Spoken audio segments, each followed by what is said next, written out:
Once upon a time, in the sunny coastal city of Long Beach, California, there lived a man named Dickie. Dickie was like many of us, caught up in the hustle and bustle of modern life. He faced the daily stress of work, the ever-present digital distractions, and the relentless news cycle that seemed to bring more confusion than clarity. But Dickie was determined to find a path to tranquility, and in an unexpected turn of events, he discovered Pyrrhonian philosophy through the writings of Sextus Empiricus. Dickie, like many of us, had moments of doubt and uncertainty. He questioned the nature of truth and reality, and he often found himself anxious about the relentless search for answers. It was during one of these contemplative moments that he stumbled upon a dusty old book in a quaint bookstore nestled along the Long Beach boardwalk. The book was titled Pyrrhonism and Tranquility, and it was written by a contemporary philosopher who had found inspiration in the ancient teachings of Pyrrho and Sextus Empiricus. Intrigued, Dickie delved into the book and began to explore the tenets of Pyrrhonian philosophy as explained by Sextus Empiricus. It wasn't long before he realized that these teachings could offer him a way to navigate the complexities of modern life while seeking tranquility. Sextus Empiricus, he discovered, had provided a clear roadmap to living a tranquil life through Pyrrhonism. It began with the suspension of judgment, the cornerstone of Pyrrhonian thought. Dickie learned that, like the ancient skeptics, he could suspend judgment on all matters, whether they were philosophical, ethical, or even mundane. This practice, called epoche, was not about apathy or indifference, but about embracing the uncertainty of life without clinging to dogmatic beliefs or disbeliefs. With this newfound insight, Dickie started applying the Pyrrhonian approach in his daily life. When confronted with contentious debates or controversial news, he reminded himself to suspend judgment and refrain from forming rigid opinions. This allowed him to remain calm and unaffected by the constant noise of the world, which was a source of immense relief. Dickie was surprised to find that the suspension of judgment didn't make him indifferent.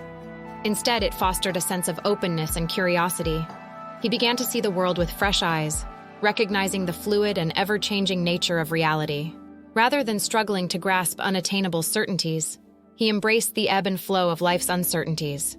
As he continued his journey into Pyrrhonian philosophy, Dickie encountered the 10 modes of skepticism. These modes provided him with a systematic framework for confronting the complexities of everyday life.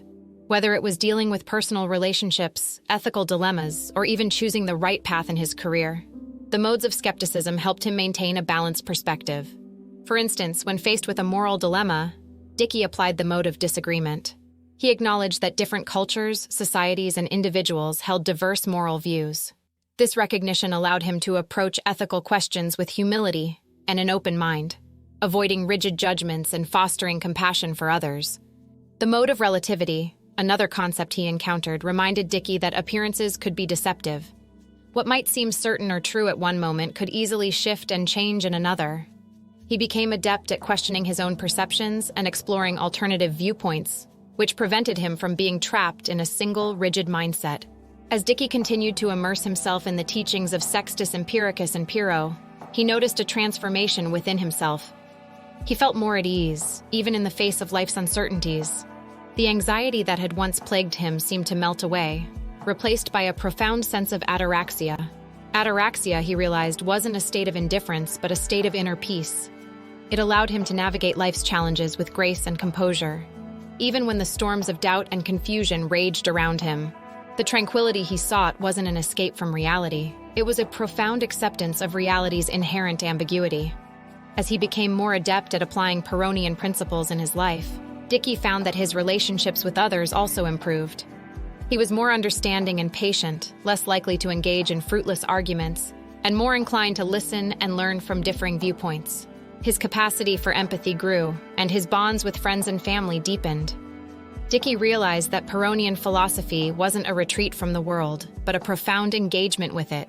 He felt liberated from the burden of absolute certainties and liberated from the torment of never-ending disputes. Instead, he reveled in the beauty of uncertainty and the ever-changing nature of life. In the bustling city of Long Beach, California, Dickie had found a tranquil oasis within himself, guided by the wisdom of Pyrrho and Sextus Empiricus. He continued his exploration of Pyrrhonian philosophy, drawing strength from the suspension of judgment, the 10 modes of skepticism, and the pursuit of ataraxia. In this unassuming corner of the world, one man had discovered a timeless path to tranquility. reminding us all that amidst the chaos of the modern world, the wisdom of the ancient skeptics can offer solace and serenity.